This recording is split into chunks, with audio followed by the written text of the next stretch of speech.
janeiro 13. Gênesis 28, verso 1 a 29, verso 35. Então Isaque mandou chamar Jacó, o abençoou e disse: não se case com uma mulher cananita. Em vez disso, vá de imediato a Padã-Arã, a casa de seu avô Betuel, e case-se com uma das filhas de seu tio Labão.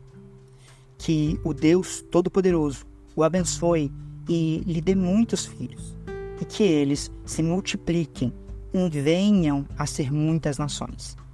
Que Deus dê a você e aos seus descendentes as bênçãos que ele prometeu a Abraão, que você venha a possuir esta terra no qual vive agora como estrangeiro, pois Deus entregou esta terra a Abraão.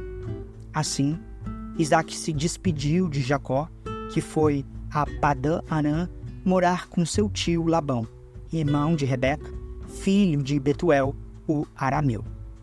Esaú soube que seu pai, Isaque, havia abençoado Jacó e o enviado a Padã-Arã para encontrar uma esposa e que, ao abençoá-lo, tinha advertido a seu irmão: não se case com uma mulher cananita. Também soube que Jacó havia obedecido aos seus pais e ido a Padã-Arã. Quando ficou evidente que seu pai não aprovava as mulheres cananitas, Esaú foi visitar a família de seu tio Ismael e, além das 2 mulheres cananitas com as quais havia se casado, tomou para si uma das filhas de Ismael. O nome de sua nova mulher era Maalate, irmã de Nebaiote, filha de Ismael, filho de Abraão. Nesse meio tempo, Jacó partiu de Berseba e rumou para Harã. Quando o sol se pôs, chegou a um bom local para acampar e ali passou a noite. Encontrou uma pedra para descansar a cabeça e se deitou para dormir. Enquanto dormia, sonhou com uma escada que ia da terra ao céu e viu os anjos de Deus que subiam e desciam pela escada. No topo da escada estava o Senhor, que lhe disse: eu sou o Senhor, o Deus de seu avô Abraão e o Deus de seu pai Isaque. A terra na qual você está deitado lhe pertence. Eu a darei a você e aos seus descendentes. Seus descendentes serão tão numerosos quanto o pó da terra. Eles se espalharão por todas as direções, leste e oeste, norte e sul. E todas as famílias da terra serão abençoadas por seu intermédio e de sua descendência. Além disso, estarei com você e o protegerei aonde quer que vá. Um dia trarei você de volta a esta terra. Não o deixarei enquanto não tiver terminado de lhe dar tudo que prometi. Então Jacó acordou e disse: certamente o Senhor está neste lugar, e eu não havia percebido. Contudo, também teve medo e disse: como é temível este lugar! Não é outro senão a casa de Deus, é a porta para os céus. Na manhã seguinte, Jacó se levantou bem cedo, pegou a pedra na qual havia descansado a cabeça, colocou-o em pé como coluna memorial e derramou azeite de oliva sobre ela. Chamou o lugar de Betel, embora anteriormente se chamasse Luz. Então Jacó fez o seguinte voto: se de fato Deus for comigo e me proteger nessa jornada, se ele me providenciar alimento e roupa, e se eu voltar são e salvo à casa de meu pai, então o Senhor certamente será o meu Deus.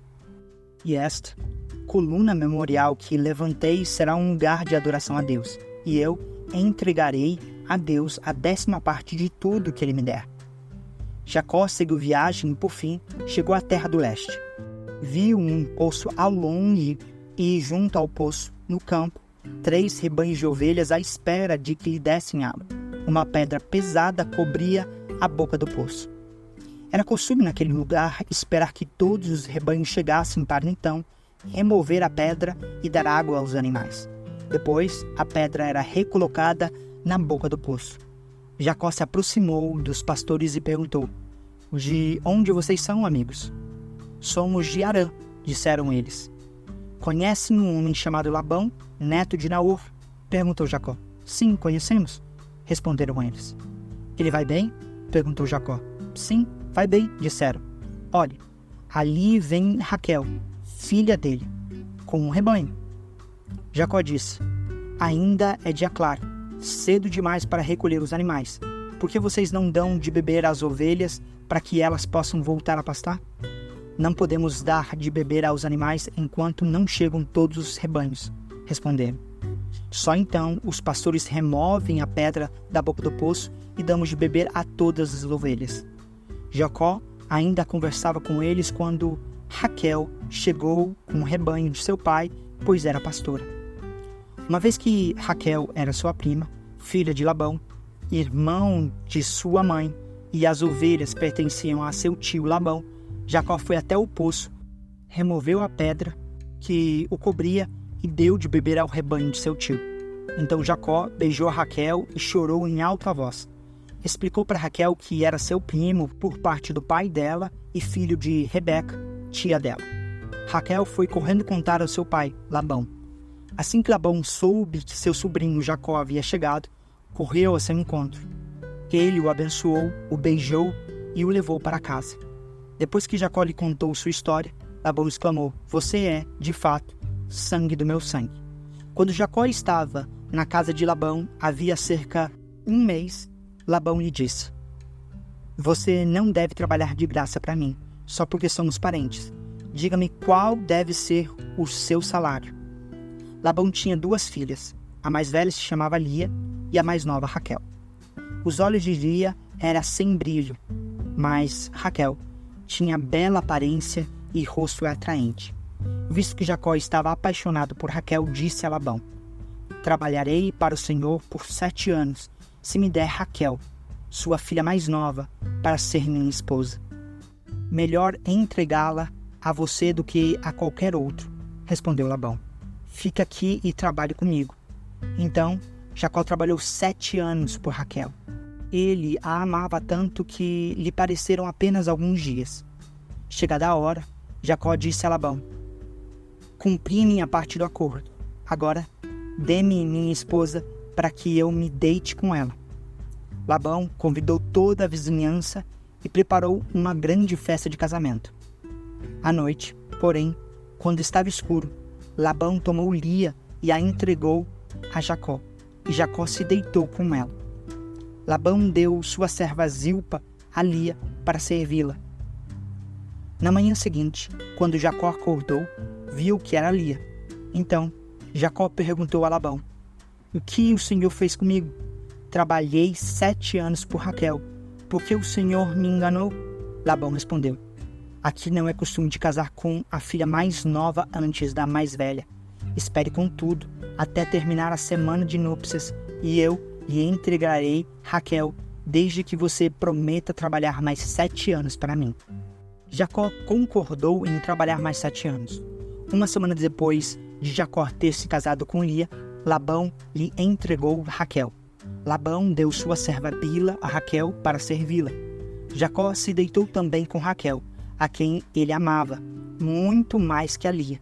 Então, permaneceu ali e trabalhou mais 7 anos para Labão. Quando o Senhor viu que Lia não era amada, permitiu que ela tivesse filhos. Raquel, porém, era estéril. Lia engravidou e deu à luz um filho. Chamou-o de Rubem, pois disse: o Senhor viu minha infelicidade, e agora meu marido me amará. Pouco tempo depois, Lia engravidou novamente e deu à luz a outro filho. Chamou-o de Simeão, pois disse: o Senhor ouviu que eu não era amada e me deu outro filho. Lia engravidou pela 3ª vez e deu à luz outro filho. Chamou-o de Levi, pois disse: certamente, desta vez meu marido terá afeição por mim, pois lhe dei 3 filhos.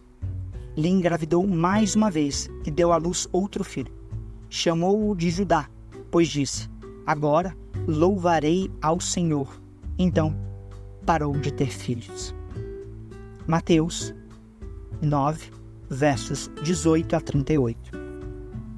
Enquanto Jesus ainda falava, o líder da sinagoga local veio e se ajoelhou diante dele. Minha filha acaba de morrer, disse, mas se o Senhor vier e puser as mãos sobre ela, ela viverá. Então Jesus e seus discípulos se levantaram e foram com ele. Nesse instante, uma mulher que havia 12 anos sofria de hemorragia, se aproximou por trás dele e tocou na borda de seu manto, pois pensava, se eu apenas tocar em seu manto, serei curada. Jesus se voltou e, quando a viu, disse, filha, anima-se, sua fé o curou. A partir daquele momento, a mulher ficou curada. Quando Jesus chegou à casa do líder da sinagoga, viu a multidão agitada e ouviu a música fúnebre. Saiam daqui, disse ele. A menina não está morta, está apenas dormindo. Os que estavam ali riram dele. Depois que a multidão foi colocada para fora, Jesus entrou e tomou a menina pela mão, e ela se levantou. A notícia desse milagre se espalhou por toda a região. Depois que Jesus saiu dali, 2 cegos foram atrás dele, gritando, Filho de Davi, tenha misericórdia de nós. Quando Jesus entrou em casa, os cegos se aproximaram e ele lhes perguntou, vocês creem que eu posso fazê-los ver? Sim, Senhor, responderam eles. Ele tocou nos olhos dos 2 e disse, seja feita conforme a sua fé. Então, os olhos deles se abriram e puderam ver. Jesus os advertiu seriamente, não conte a ninguém. Eles, porém, saíram e espalharam sua fama por toda a região. Quando partiram, foi levado a Jesus um homem que não conseguia falar porque estava possuído por um demônio. O demônio foi expulso e, em seguida, o homem começou a falar. As multidões ficaram admiradas. Jesus, aconteceu algo parecido em Israel, exclamavam. Os fariseus, contudo, disseram, ele expulsa demônios porque o príncipe dos demônios lhe dá poder. Jesus andava por todas as cidades e todos os povoados da região, ensinando nas sinagogas, anunciando as boas novas do reino e curando todo tipo de enfermidade e doença. Quando viu as multidões, teve compaixão delas, pois estavam confusas e desesperadas como ovelhas sem pastor. Disse aos discípulos, a colheita é grande, mas os trabalhadores são poucos. Orem ao Senhor da colheita. Peçam que Ele envie mais trabalhadores para seus campos. Salmos 11, versos 1 a 7. Ao regente do coral, Salmo de Davi. No Senhor eu me refugio, porque então vocês me dizem, voe para os montes como um pássaro. Os perversos preparam seus arcos e colocam as flechas nas cordas. Das sombras, eles atiram contra os que têm coração íntegro. Os alicerces ruíram. O que pode fazer o justo? O Senhor, porém, está em seu santo templo. O Senhor governa dos céus. Observa a todos com atenção. Examina cada pessoa na terra. O Senhor põe à prova tanto o justo como o perverso. Ele odeia quem ama a violência. Fará chover brasas vivas e enxofre sobre os perversos. E com ventos abrasadores os castigará, pois o Senhor é justo e ama a justiça. Os íntegros verão sua face. Provérbios 3, versos 11 a 12. Meu filho, não rejeite a disciplina do Senhor. Não desanime quando Ele o corrigir, pois o Senhor corrige quem Ele ama, assim como o pai corrige o filho a quem Ele quer bem.